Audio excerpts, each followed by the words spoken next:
মধ্যপৌষে শীতের দাপটে কাঁপছে সারা দেশ। ঘন কুয়াশা আর হিমেল হাওয়ায় বিপর্যস্ত জনজীবন।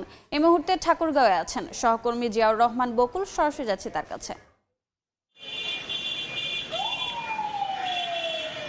উত্তরের জেলাগুলোর মধ্যে ঠাকুরগাঁয়ে বেশ কয়েকদিন ধরেই যে শীতের কনকনে আবহাওয়া সেটি কিন্তু বিরাজ করছে।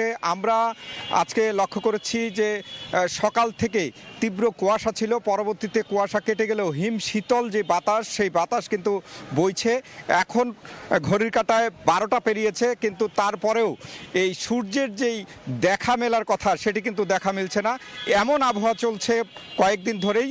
আমরা সকালে কথা বলেছিলাম জেলা প্রশাসনের সাথে যে আজকে কত ডিগ্রি সেলসিয়াস তাপমাত্রা রেকর্ড করা হয়েছে। জেলা প্রশাসনের পক্ষ থেকে বলা হয়েছে যে 10 ডিগ্রি সেলসিয়াস তাপমাত্রা রেকর্ড করা হয়েছে আজকে ঠাকুরগাঁয়ে।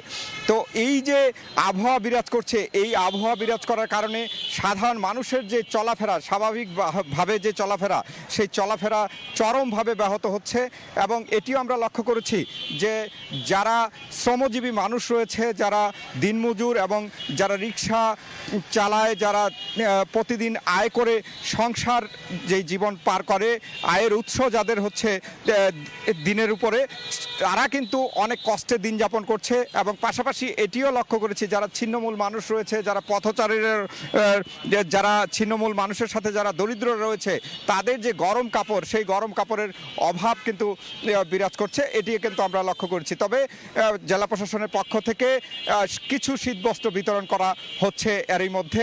এই ছিল ঠাকুরগাঁয়ের শীতের পরিস্থিতি নিয়ে সবশেষ। সরাসরি যুক্ত ছিলাম ঠাকুরগাঁয়ে।